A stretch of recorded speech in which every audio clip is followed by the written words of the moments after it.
Guys, what is up? Welcome to 2020 and welcome to the Chief Life Podcast. I am Matthias Turner, and today I'm coming at you with the topic of consistency. So, consistency, when it comes to it, is a noun. It is the way in which a substance holds together, i.e., thickness. But what we're talking about is consistent behavior or treatment. And we're talking about consistent behaviors and how that can really lead to everything in life. Consistency is really the key. Because if you're consistently doing the wrong thing or consistently doing the right thing, it's going to take you in two different directions. So being consistent and being deliberately consistent can make such a difference in your life. I mean, I think this is a pretty timely time to do this podcast because it's 2020. It's the start of the year when people have all of this motivation. We call them resos because there's so many resolutioners out there who come in and they say, hey, this year I'm going to do this, and January is freaking awesome for them. Then come February, or not even the end of January, they've already given up. And what we want to show you is that through consistently doing acts and consistently changing things such as routines, you can make a massive difference in your life. So if we look across everything, literally everything in life, it takes consistency to get better. So your relationships, they take hard work, they take consistency. Your work roles, for instance, you don't just step into work and automatically know absolutely every single thing about it. If you want to move up in a company, you have to consistently be good and consistently do a good job and show that you're valuable to that company. When you're building a house, it's not just like plonk, it's done.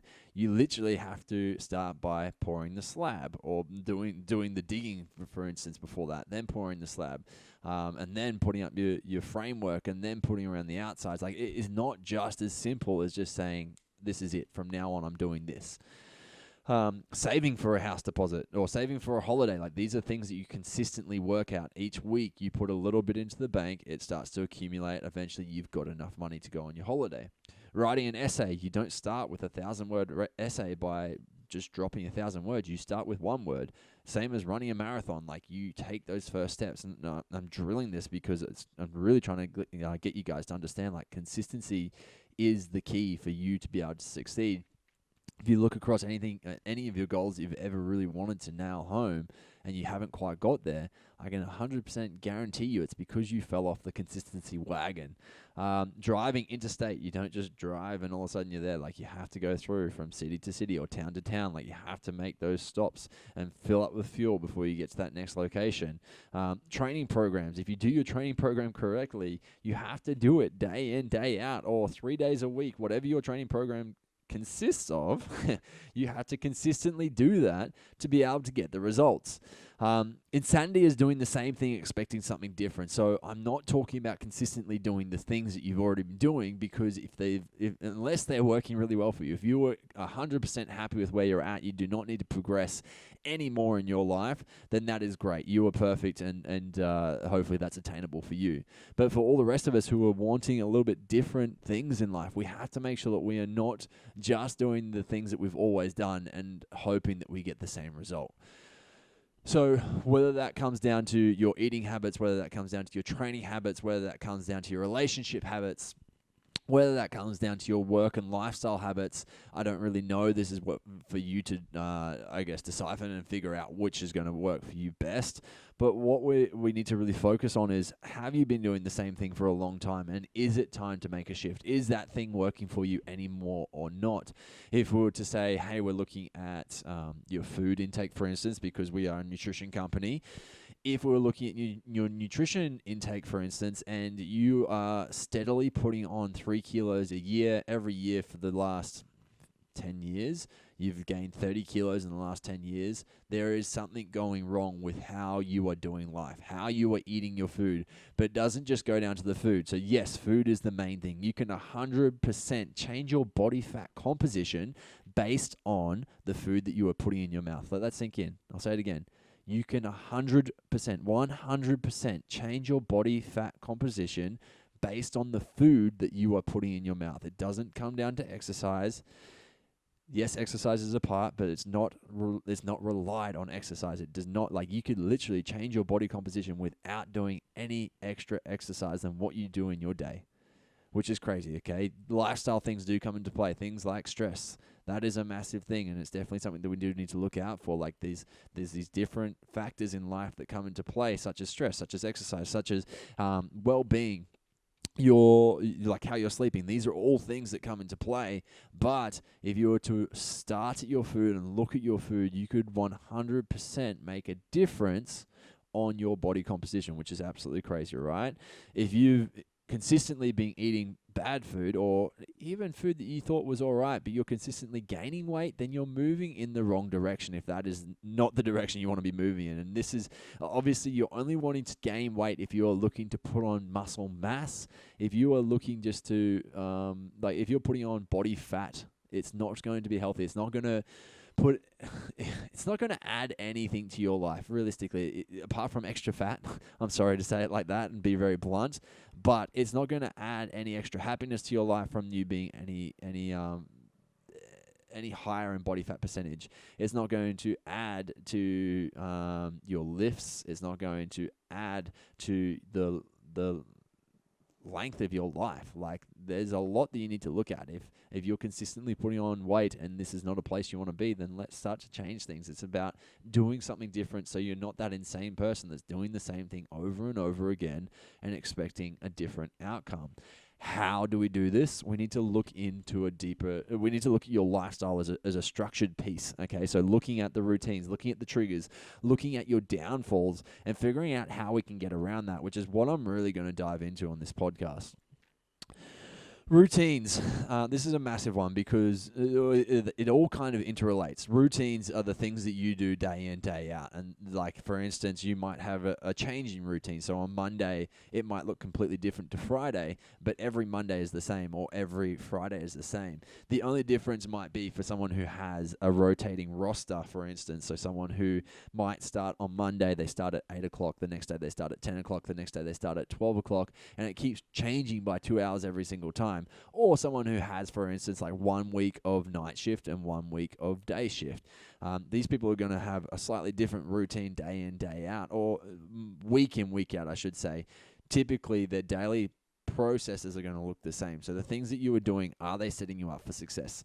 Things such as, what are you doing before breakfast? Or what's the first thing you do when you wake up? Is the first thing you do when you wake up check your phone and check social media? If so, this is a negative influence on your day. Like, straight away, you could see something that devastates you, and you could have a shit day based on the thing that you first saw. Why not hop up and practice some breathing or practice some gratitude? And I'm going to do a quick plug. We've got a 30-day challenge going at the moment, and it's evergreen, which means it's ever going. And it's a 30-day gratitude challenge, which means all you need to do, it's completely free. I'm literally not going to sell you onto anything else on this program. This program is just 30 days of triggering you to do gratitude practice, whether you're doing it first thing in the morning or last thing at night. So far, everyone who's joined onto it has been doing it first thing in the morning. I think it's absolutely beautiful to see that people stop and actually give gratitude. They give thanks.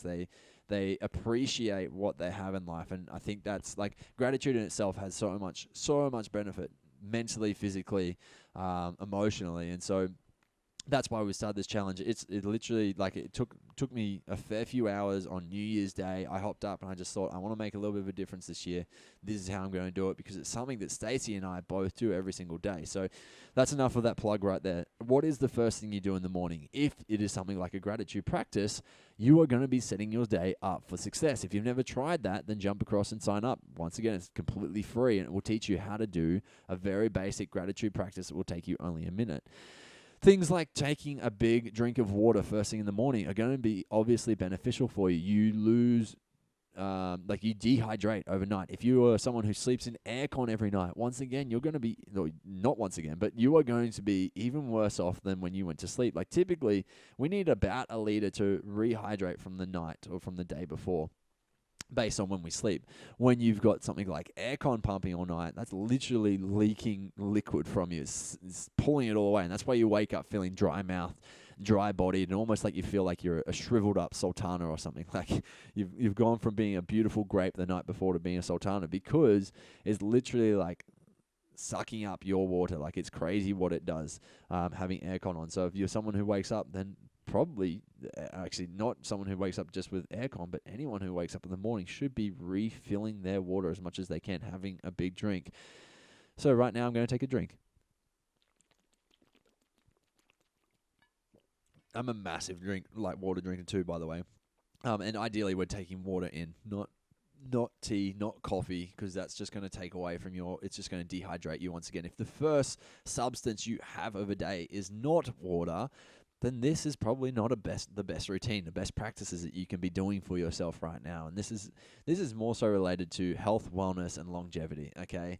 I'm not going to sit here and say that tea and coffee are bad, but they definitely shouldn't be the first thing that enters your body of the day, okay?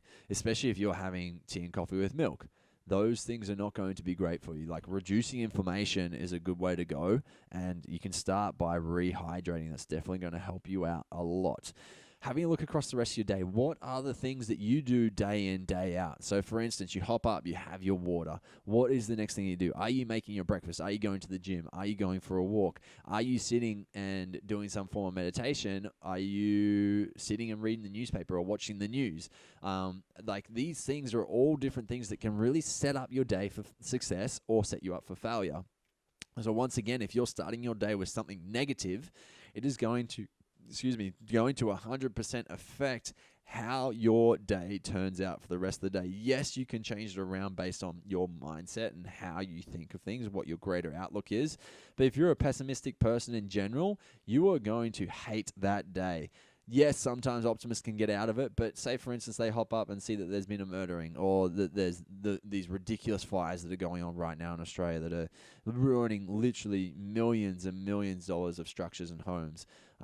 This is things that can make you upset and can really throw your whole day out, which is kind of crazy, right? So changing the routine around what you're doing to start off your day and trying to make it a positive influence on your day can be a massive, massive factor. Let's dive into, whilst keeping the routines theme, I think there's a few ways that you can really go about routines, because it's really easy to slip back into the things that you think are easy. I guess the best way to put it is everything you do in your day is a routine-based structure, okay, whether it's something new or not. And how you approach or how you do that thing can have a positive or a negative outlook on how your day, your week, your year turns out. When we look at the things that we do every single day, say, for instance, having breakfast, having lunch, having dinner, how we do those things can really either positively or negatively influence us. If we're cooking it ourselves, what are we putting in that food? Is there meals that you're having every single week or every single day? Like, to be honest, Stace and I are bare basic people. We have the same food most days. Once we kind of find a routine, we'll stick to it for 2 to 3 weeks, and then we'll change it up and we'll do something different. Like, we are boring people when it comes to food. Whereas I know some people would prefer to have something new every single day, and whatever floats your boat with that, do you, as long as you're influencing it in a correct way, a positive way. And once again, a good way to check this is by checking where you're at with your goals. And if you're doing the same thing that you've been doing for the last year and you're not happy with where you're at, then you need to change something. However, within saying that, you cannot jump on a diet and try it out for 2 weeks and then scrap it. That is not consistency. I consistently did it for 2 weeks. No, that is not consistency. That's not what I'm talking about here. I'm talking about trialing things and trialing them for quite a while. Like, realistically, a lot of the studies that are done in scientific studies, clinical reviews, are done with over 30 to 365 days. Let that sink in. 365 days of following a diet. When was the last time you did that? Realistically, diet is just the food we eat, so we're always doing it. But if you're trying to do a structured diet, you're trying to follow a meal plan or follow a macro amount every single day, when was the last time you kept to it for a week, let alone 2 weeks, let alone 365 days? This is the crazy thing. Everyone says, you know what? If I was getting paid millions of dollars to look like Thor, I could look like Thor too. The issue is that people are literally getting paid to be on these studies, and not even they can be consistent with the studies. They can't even keep to the protocols. So if you're the person that says, I would happily do this for a couple $1 million, I would like to say that you're probably wrong, because the fact that, or the way that Chris Hemsworth got to be Thor was through doing consistent practices to start with. He didn't have a monetary focus to start with. I don't know, maybe he did, but he didn't have the goal of, or he didn't have the thing saying, we're going to pay you $3 million to play Thor. That's not what he started at. He was consistently doing things like eating good food, things like training well before he even got to those stages. And the biggest thing to point out here is that you cannot, like everything we've talked about so far, you cannot just expect to step into a golden place. That's just not going to happen. You can't just expect a raise if you're not doing anything good at work. You can't just expect more energy if you're just doing the exact same things you're doing every day. You cannot just expect a cure to your sickness if you are not fixing the issue at hand.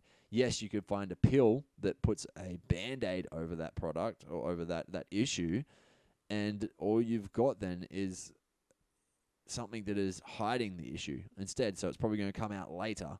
So a lot of the stuff that people are looking for right now is instant gratification and the quick fix when it comes to things like food, when it comes to things like training.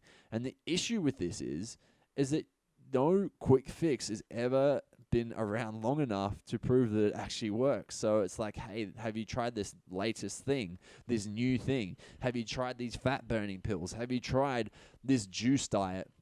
And all of these things, yes, they might work for a while, but what are they actually doing to your body? I think consistently doing the things that actually make a difference is what's going to make your life better day in, day out. And you know what? It's going to be hard. You're going to have to work for it, but that is just part of it.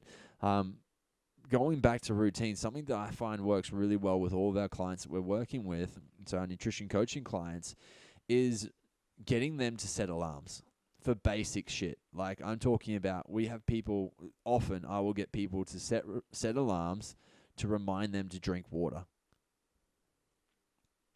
If you're someone who doesn't drink, a female that doesn't drink like 2 to 3 liters a day, and a male who doesn't drink like 3 to 4 liters a day, you probably need to be increasing your water intake. And this is a really basic way to do it. Set an alarm for every hour of every weekday from, say, 8 o'clock till 5 p.m., the times when you're at work, if that's the times that you're at work, and you will get then a reminder every hour, on the hour, that you need to be drinking some water, which can be really, really helpful for changing your basic ass habits, your basic things, your basic procedures to make sure that you are getting the best out of the goal that you're, or I guess the goal that you're working towards. Sorry, I just had to quickly check. I thought there was someone on our driveway, but there is not. So I'm going to continue.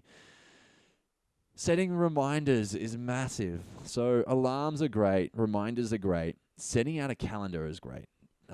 Structuring out your week and knowing what's coming before it comes can really set you up for success. If it comes to, say, for instance, Wednesdays, we always know at work on Wednesdays they put on a cake platter, and I don't want to be eating cake, so I'm going to make sure I'm doing something different. Wednesday comes around, oh, shit, I haven't done anything different today, so I'm just going to have cake. Next week will be the week that I do not partake in this. It's never going to work. You're just going to keep consistently doing the same things that you're doing. What we need to do is change around the structure. Okay, I'm going to cake party this week, Cake Wednesday this week, let's call it. And on Cake Wednesday, I am going to take my lunch in with me. I'm going to eat my lunch. It's at 9 o'clock. I don't care. I'm going to eat my lunch at that time because it gives me something to eat, which stops me wanting the food that's right in front of me. Doing something as basic as that can be massive, but you need to know what's coming before it comes. If it simply gets to Wednesday and you've forgotten, you're going to slip up, okay? Because that's the consistent thing that you've been doing so far.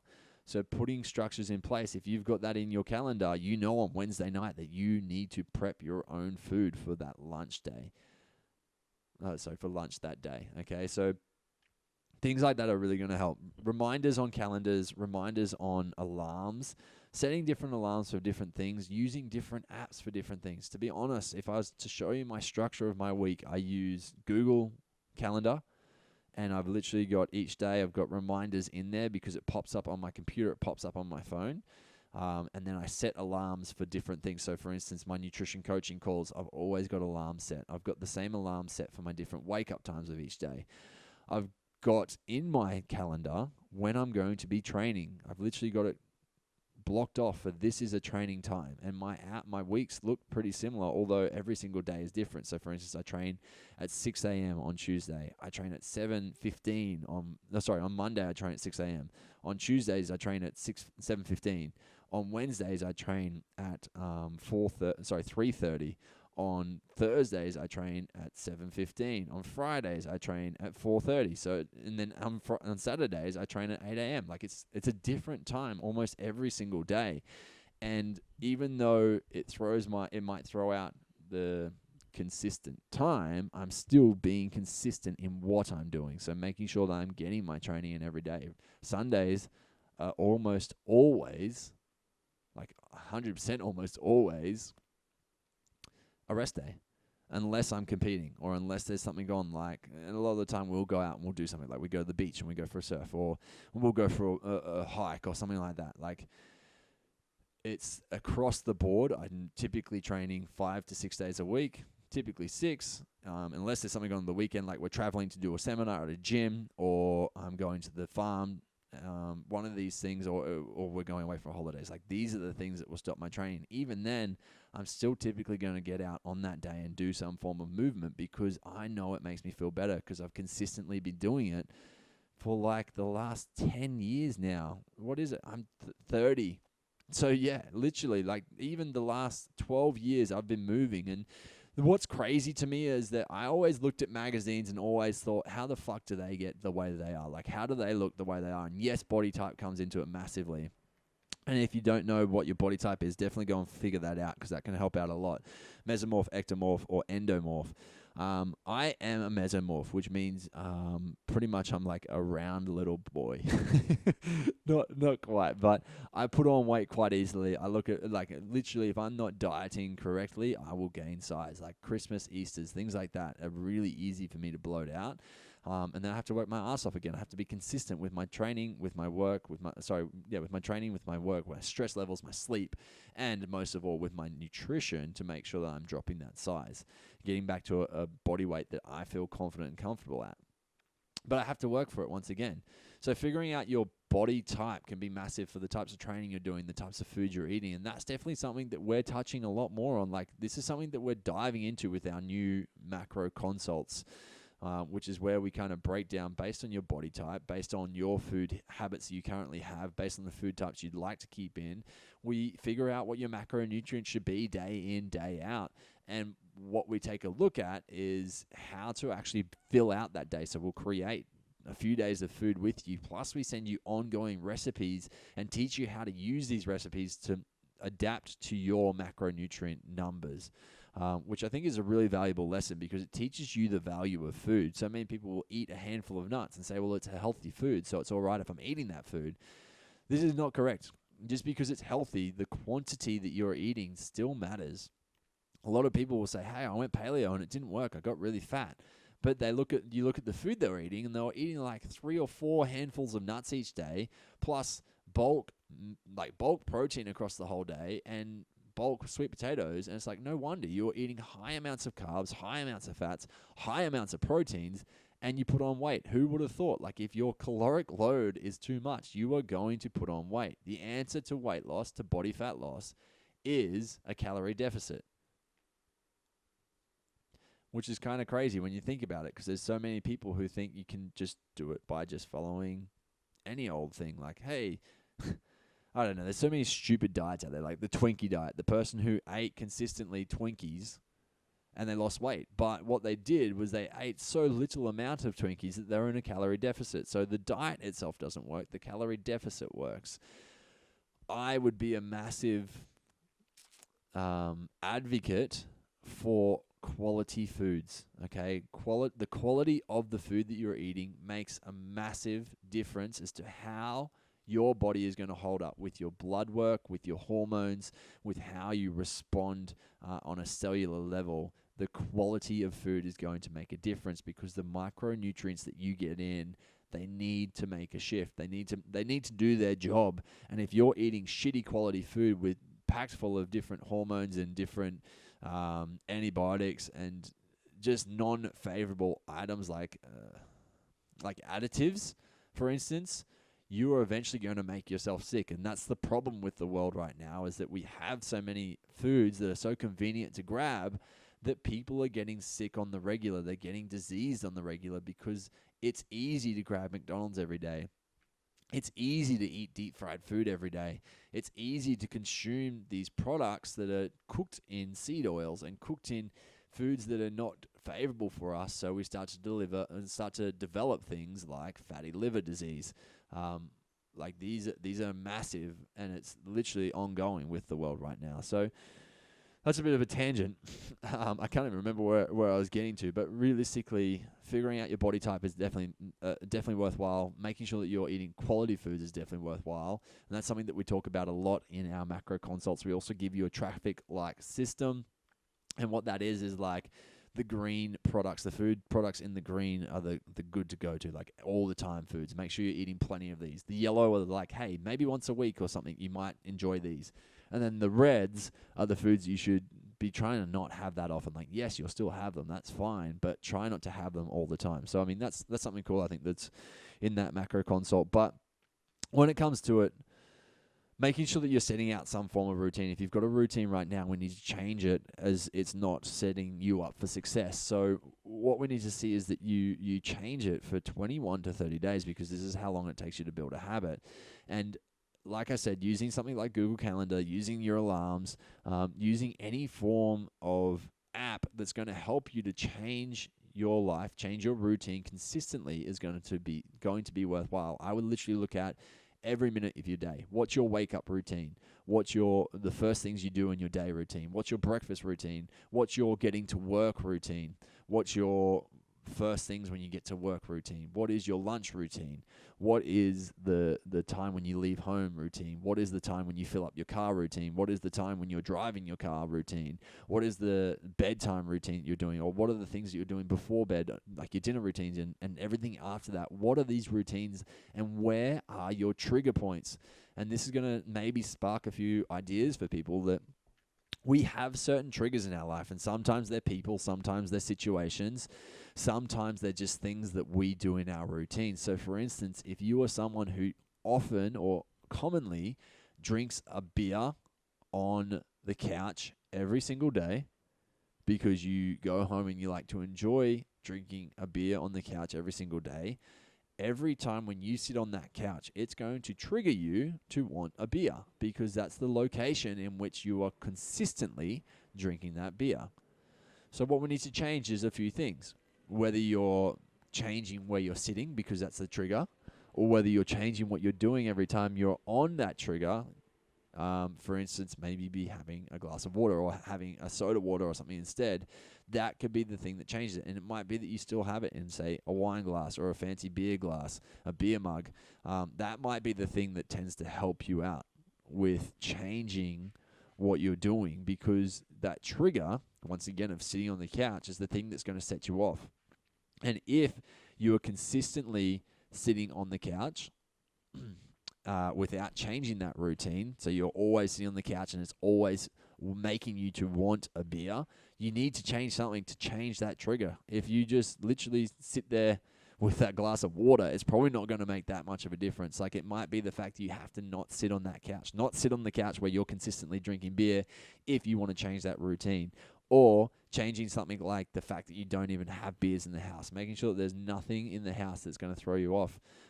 Say, for instance, any alcohol beverage at all, because that trigger of sitting on the couch is the thing that really triggers you to go and consistently drink beer. That's just one example, okay? Triggers might be people. So, for instance, every time you see your best friend, it's the time that you go and get the most wasted. Or every time that you have a fight with your mum is the time that chocolate comes out and that you're eating a whole block of chocolate. Like, people can be that trigger. It can also be location. So, for instance, every time you're at the pub, you drink beer or you drink alcohol, which is not surprising because it's a location set for that exact purpose. So figuring out what your triggers are, what are setting you into the negative patterns, that's the first thing. That's number one, is figuring out what that trigger is. Number two is figuring out how you can change that system. So whether you're removing one part or removing all of the parts of that trigger, that's going to be massive. The next thing is figuring out your downfalls. So the places, the locations, the situations, the timings of when you are most likely to be off track of what you're trying to achieve. So for instance, you're trying to drop some body fat and it comes to the weekend, and you know that on the weekends, that's when you typically fall down on your diet. Okay, that's number one. That's number one, is figuring out when it is. What's the thing that typically sends you off? Well, on Saturday nights, I always go out with the girls and we always have bulk wines and cheese, and that's probably where my downfall is. Okay, so what we need to do is change that trigger, change that location, change that downfall, and that's going to really help you out with making sure that you don't go and do those things. So there's a number of ways you can do this, because obviously it's a social situation. It's something that you want to keep enjoying. It might be the fact that you just missed that social situation, or that you set up a different social situation with the girls. And you say, hey, my bitches, how can we change this around? How can we make sure that I am being supported during this time, whether they're still having that cheese and wine and you're not taking that away from them, but you're trying to enjoy something else at that time. Say, for instance, you take your dinner and have that instead, and you take your soda water and you have that instead. Then that might be enough for you to be able to change those triggers, change those downfalls, change those situations. However, for most of us, it's not, because we get to that situation and someone says, oh, come on, don't be weird, or come on, why don't you just try it? And so you do. You just get your arm twisted and you jump on because that's what they said. And it's just easier to be in your normal situation with those people. So things might be like actually just changing the situation, not rocking up to that occasion instead, and doing it just for 2 to 3 weeks, 3 to 4 weeks even, just until you get used to your new routine can be a massive thing. Setting up different routines. So for instance, that weekend downfall of cheese, wine, and crackers that you have every Saturday night, you can counter it by doing either something else on Saturday night or something on the Sunday morning, which is going to stop you from wanting to do those things, like getting out and doing a hike, or going out and going for a surf, or going out and doing an early family picnic or an early breakfast with friends instead, because you're not going to want to be hungover. You're not going to want to feel like crap that next day from the foods and drinks you're having. So I feel like that's kind of covered a fair bit. I think realistically it comes down to nailing the basics. You have to consistently do the basics. And so many people say, I know what healthy food looks like, yet they consistently eat foods that cause high inflammation within their body. And then when they consistently in brackets, in inverted commas, eat healthy food for 1 week and don't see any difference, they say, fuck it, I tried so hard and nothing changed. That's absolute BS. It's not consistency. It's not doing the basics. It's not doing the work. And so when it comes down to it, I'm going to give it to you hard, I guess, and I'm going to give it to you as start off with 7 days. How can you do 7 days hard? And I'm stealing this directly from Andy Frisella, who has 75-day hard challenge, which is every day he makes them read 10 pages of a book. You have to eat your diet directly, like you're not allowed to skip one beat of that diet. So for instance, if you're following a Chief Life meal plan, you'd have to follow it completely to the plan. If you're following the Chief Life macro counting, like if you've done a macro counting consult, you would have to have your macros like 100% on point every single day. Okay, you have to drink 4 gallons of water, no matter the sex of the person. 4 gallons of water. No, it was a gallon of water, sorry, so 4 liters of water. And then there was a fifth one, which was do two lots of exercise every single day. 45 minutes of exercise in the morning, 45 minutes of exercise in the evening, which is not what I'm going to make you do. I'm just saying do 7 days of literally following your program, your nutrition program, whatever that is, whatever your protocol is. Follow that consistently every single day for 7 days without making slip-ups. That's saying not even having that extra teaspoon of peanut butter when you're making the kids' lunch, or not eating the crust off of their bread. Doing the basics, once again, doing the basics, nailing the basics, and doing the work. Doing the work is what's going to get you over the line at the end of the day. And this might feel like a bit of a beatdown, but I feel like sometimes people need to hear the fucking truth. Like, realistically, we're in such a pleasant world where everything's cushiony and we're told, hey, you can achieve it by taking this pill. But the pill is never going to work. It's never going to be the thing that gets you over the line. Doing the basics and doing the work and consistently doing those things is what's going to get you there. So, guys, I'm going to leave it there. If you did want any help with your nutrition this year, 2020, we are very happy to help you out. We have a heap of coaches who are ready to rumble. And realistically, our calendars are filling up fast. So if you did want to get on the nutrition coaching, which is now open for the year, if you want to get onto our macro consults, which once again is now open for the year, or you want to update your meal plan, then by all means, please jump across and or hit me up, Matty at thechieflife.com as an email. I'd love to help you out. We also have our next fasting challenge starting on the 3rd of February. As well as Stacey's actually kind of coming back into the swing of some work. Not all the time. She's going to kick it off with a fertility detox. So it's getting women ready for falling pregnant or getting. She just came to the side and just smiling at me. So getting people ready for pregnancy, or for people who are already pregnant and just getting their bodies prepped to make sure that they're doing the best things by their baby. So, I mean, that's something that's kicking off also on the 3rd of February. So, if any one of those things sound interesting to you or you want to know more information, please reach out to me, Matty at thechieflife.com. Hit me up on Instagram, which is either Matty After or, of course, on the Chief Life Instagram page as well, as I'm running that. Or you can hit us up via Facebook on the Messenger, as we also have that side of things going. So, that is all part of it. And if you're watching this little video, Stacey just brought my little beautiful daughter in. Our beautiful daughter, I should say, Madeline. And she's absolutely incredible. And I feel like that's a lot of the things that we did during Stacey's lead up to pregnancy, during her pregnancy, as well as during post-pregnancy, the stuff that we've done with Mads. And we would love to talk more about that. If anyone's interested, let me know, because that's something that we can definitely dive down the route of. We've got such a chill baby and we feel so blessed, but at the same time, we feel like the things that we've done has definitely helped that situation. The things that we've continued to do now that she's earthside, the things that we're doing when she was in the belly, or in the womb, it's all different things that we've kind of worked pretty hard towards. And the conscious style of parenting we're taking, or the approach we're taking to parenting, I think has been good so far. And hey, I could be completely wrong. Give me another 12 weeks and things could be completely different. But for right now, we've had an absolute breeze, an absolute blast, and we've just absolutely loved having her here. So, yeah, if you guys are interested in that, let me know. Outside of that, team, thank you. Thank you for consistently, here we go. Thank you for consistently following the theme, listening to the podcast. Thank you for consistently giving us the support. And thank you for consistently trusting in the programs that we're putting out. I mean, it's absolutely, I feel blessed in regards to the work that we get to do is literally helping people every single day, whether it's our very new product, which is the consult, the macro consult, or for instance, your gratitude program that's just come out, the 30-day gratitude program, like one free compared to one paid product. Either way, I know that we're making a difference in people's life, and that's something that really gives back to me and makes me feel whole as an individual. And I know that it's the same for all of our coaches. I know it's the same for Stace.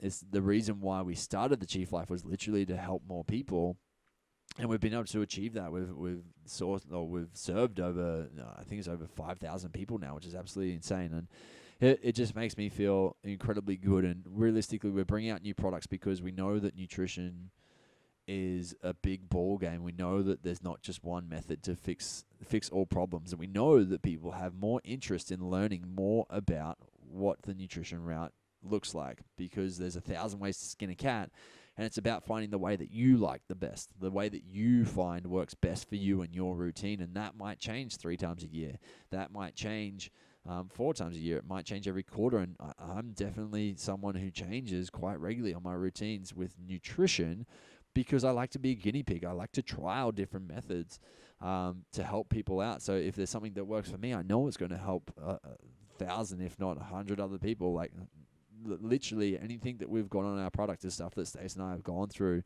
and worked through ourselves and seen such good results from. So we've made it into a product, and I'm consistently trying new processes. Like right now, I'm trying something completely different, and I'll talk about it if it's good in a few weeks' time.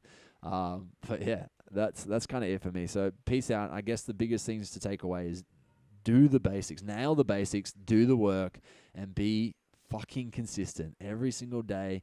Make sure you're putting in the work. Make sure you're doing these things and nailing the basics, because consistency is what's going to lead, like everything in life, leads you to success. So hopefully that's been insightful. Hopefully it's made you pull your finger out, because really, I think sometimes that's all we need, is just to hear it from someone else. And you might think that I'm not talking to you, but you the listener, literally you are the person I'm talking to right now. Where do you need to change in your life? What do you need to be more consistent on to make sure that you're getting the best results that you can get? Peace out, guys.